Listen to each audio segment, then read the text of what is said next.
या देवी सर्वभूतेषु माँ दुर्गा रूपेण संस्थिता नमस्तस्यै नमस्तस्यै नमस्तस्यै नमो नमः।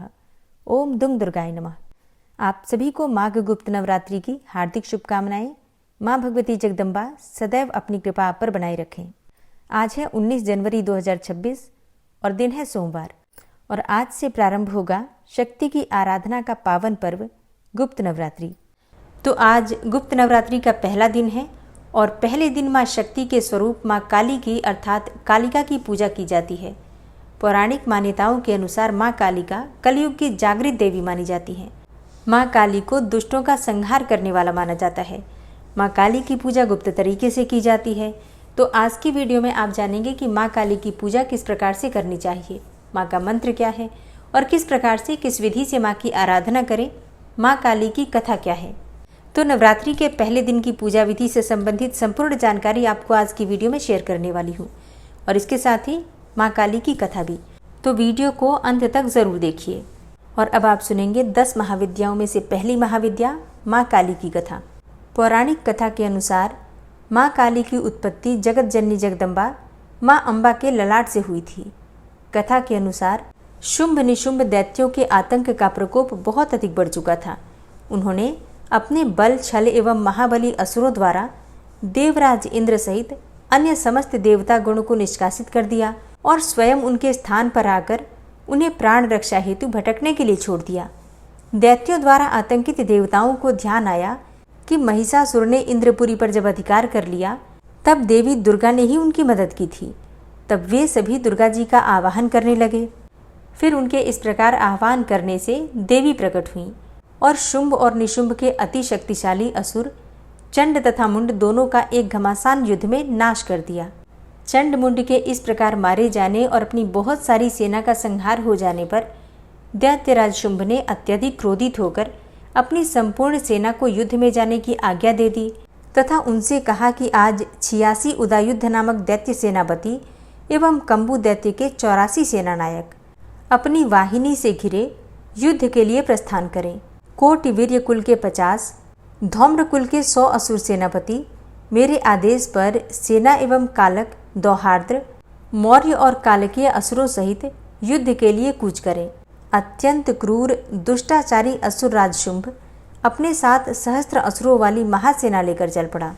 उसकी भयानक दैत्य सेना को युद्धस्थल में आता देखकर देवी ने अपने धनुष से ऐसी टंकार दी कि उसकी आवाज से आकाश और समस्त पृथ्वी गूंज उठी। पहाड़ों में दरारें पड़ गईं। देवी के सिंह ने भी दहाड़ना प्रारंभ कर दिया। फिर जगदम्बिका ने घंटे के स्वर से उस आवाज को दुगना बढ़ा दिया। धनुष, सिंह और घंटे की ध्वनि से समस्त दिशाएं गूंज उठी। भयंकर नाद को सुनकर असुर सेना ने देवी के सिंह और माँ काली को चारों ओर से घेर लिया। तदनंतर असुरों के संहार एवं देवगणों के कष्ट निवारण हेतु परमपिता ब्रह्मा जी, भगवान विष्णु, महेश, कार्तिकेय, इंद्रादि देवताओं की शक्तियों ने रूप धारण कर लिए और समस्त देवों के शरीर से अनंत शक्तियां निकलकर अपने पराक्रम एवं बल के साथ माँ दुर्गा के पास पहुंची। तत्पश्चात समस्त शक्तियों से घिरे हुए शिव जी ने देवी जगदम्बा से कहा कि मेरी प्रसन्नता हेतु तुम इन समस्त दानव दलों का सर्वनाश करो। तब देवी जगदम्बा के शरीर से भयानक उग्र रूप धारण करके चंडिका देवी शक्ति रूप में प्रकट हुई। उनके स्वर में सैकड़ों गीदड़ों की भांति आवाज आती थी। असुर राज शुंभ और निशुंभ क्रोध से भर उठे। वे देवी काली की ओर युद्ध हेतु बढ़े। अत्यंत क्रोध में चूर उन्होंने देवी पर बाण, शक्ति, शूल, फरसा आदि अस्त्रों शस्त्रों द्वारा प्रहार करना प्रारंभ कर दिया। फिर देवी ने अपने धनुष से टंकार की और अपने बाणों द्वारा उनके समस्त अस्त्र शस्त्रों को काट डाला जो उनकी ओर बढ़ रहे थे।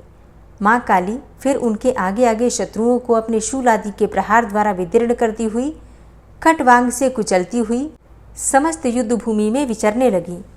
सभी राक्षसों, चंड मुंडादि को मारने के बाद उसने रक्त बीज को भी मार दिया। शक्ति का यह अवतार एक रक्त बीज नामक राक्षस को मारने के लिए हुआ था। फिर शुंभ और निशुंभ का वध करने के बाद भी जब काली माँ का गुस्सा शांत नहीं हुआ तब उनके गुस्से को शांत करने के लिए भगवान शिव उनके रास्ते में लेट गए और काली माँ का पैर उनके सीने पर पड़ गया। शिव पर पैर रखते ही माता का क्रोध शांत होने लगा। 10 महाविद्याओं में माँ काली प्रथम रूप है। माँ काली जी का स्वरूप अत्यंत विकराल, अभयंकारी और मंगलकारी है। माँ काली का ये स्वरूप असुरों का नाश करने वाला है।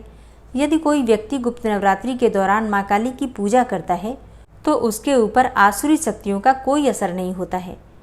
माँ काली की पूजा करने वाले व्यक्ति को रूप, यश और जय की प्राप्ति होती है। समस्त सांसारिक बाधाएं खत्म हो जाती हैं। माँ काली ने चंडमुंड का संहार किया था, इसलिए इन्हें चामुंडा के नाम से भी जाना जाता है। माँ काली अपने गले में मुंडमाला धारण करती हैं। इनके एक हाथ में खड्ग और दूसरे हाथ में त्रिशूल और तीसरे हाथ में कटा हुआ सिर होता है। माँ दुर्गा ने रक्तबीज नाम के असुर का वध करने के लिए काली का अवतार धारण किया था। 10 महाविद्याओं में माँ काली प्रथम देवी हैं, तो गुप्त नवरात्रि में प्रथम दिन माँ काली की आराधना की जाती है। जो लोग तंत्र शक्तियाँ प्राप्त करना चाहते हैं उन्हें गुप्त नवरात्रि के पहले दिन विशेष रूप से माँ काली की पूजा करनी चाहिए। इसके अलावा माँ काली की आराधना करने से सभी प्रकार की तंत्र बाधाओं से छुटकारा मिल जाता है। जो लोग अपने शत्रुओं से बहुत अधिक परेशान रहते हैं उन्हें गुप्त नवरात्रि में माँ काली की आराधना अवश्य करनी चाहिए। ऐसा करने से शत्रुओं से मुक्ति मिल जाती है, शत्रु परास्त हो जाते हैं, शत्रुओं पर विजय प्राप्त हो जाती है। माँ काली की पूजा करने से अकाल मृत्यु का भय भी दूर हो जाता है। गुप्त नवरात्रि में 2 तरीकों से माँ काली की पूजा की जाती है। जो लोग तांत्रिक विद्या हासिल करना चाहते हैं वो लोग इस दिन माँ काली की तंत्र विद्या द्वारा उपासना करते हैं, और कुछ लोग गुप्त नवरात्रि के प्रथम दिन सामान्य तरीके से माँ काली की आराधना करते हैं, जिससे कि उनके जीवन में सभी संकट समाप्त हो जाते हैं। तो जो भक्त गृहस्थ आश्रम में हैं उन्हें माँ की सात्विक रूप से पूजा करनी चाहिए, सात्विक विधि से पूजा करनी चाहिए। धूप, दीप, अक्षत, पुष्प इत्यादि अर्पित करके और उनकी पूजा करके उनके मंत्रों का जप करने के बाद उनसे प्रार्थना कीजिए कि हे माँ कालिके, मेरे परिवार की हर प्रकार से, हर संकट से आप रक्षा करें। शनि की 7.5 से, ढैया से या फिर राहु केतु जनित किसी भी पीड़ा से आप परेशान हैं तो माँ काली की आराधना करने से आपको इन समस्याओं से मुक्ति मिल जाती है। माँ काली की कृपा की प्राप्ति के लिए देवी कवच और अर्गला स्तोत्र का पाठ करना चाहिए।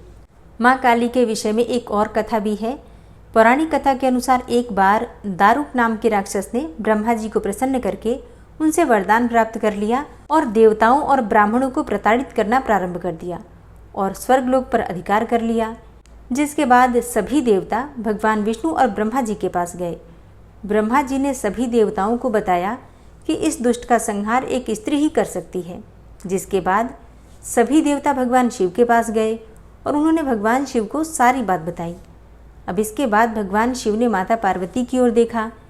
माता पार्वती इस पर मुस्कुराईं और अपना एक अंश भगवान शिव में प्रवाहित कर दिया। जिसके बाद भगवान शिव के कंठ से विष के उस अंश ने अपना आकार धारण कर लिया। जिसके बाद भगवान शिव ने अपना तीसरा नेत्र खोल दिया। उनके इस नेत्र से विकराल रूप वाली माँ काली उत्पन्न हुई।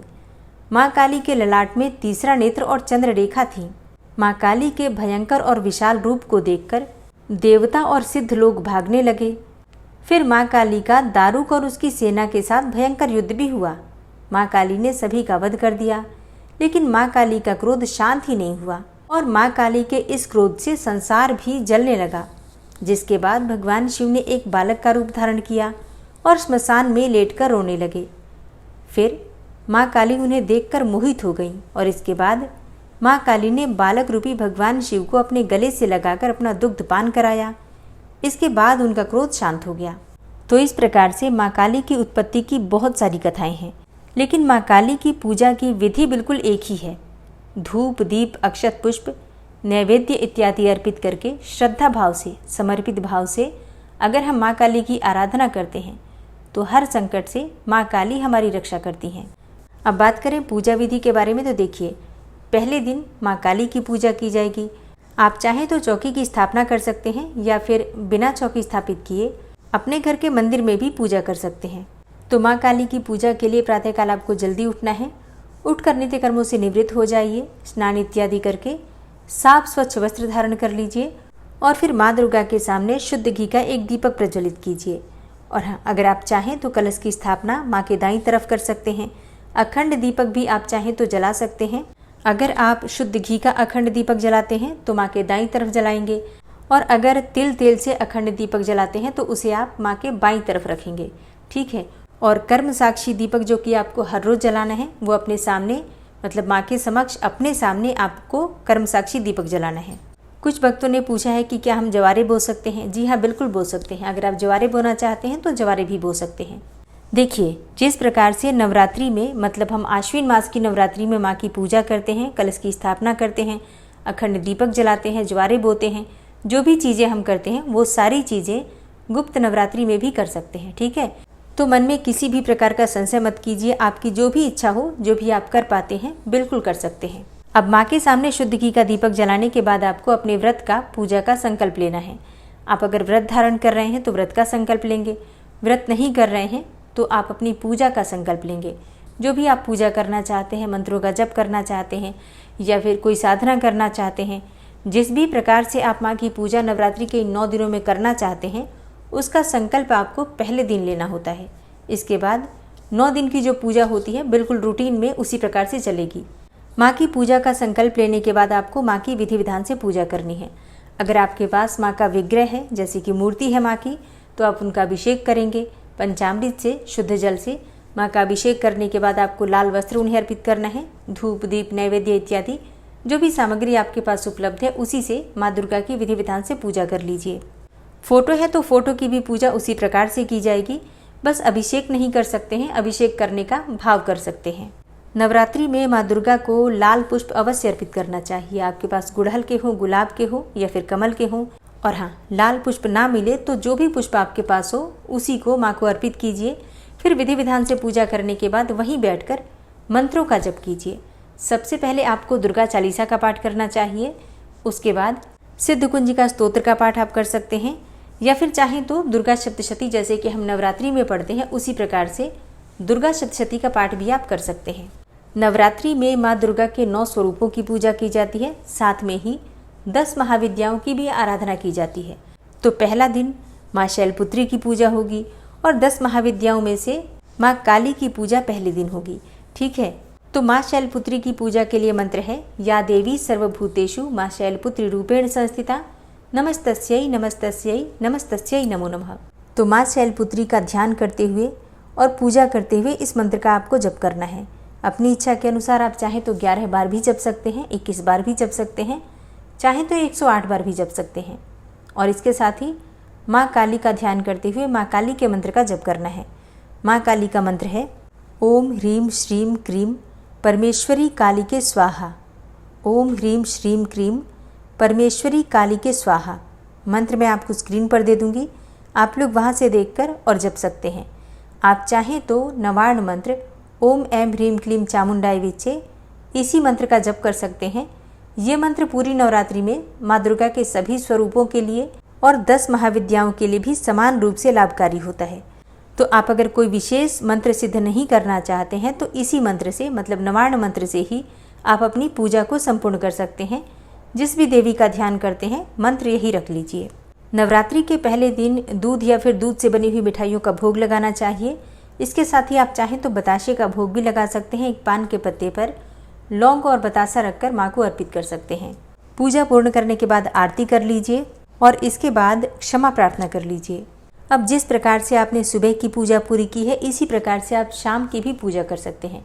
शाम की पूजा में अभिषेक नहीं होगा, बाकी की पूजा उसी प्रकार से होगी। धूप, दीप इत्यादि सुबह और शाम दोनों समय इसी प्रकार से अर्पित करना है।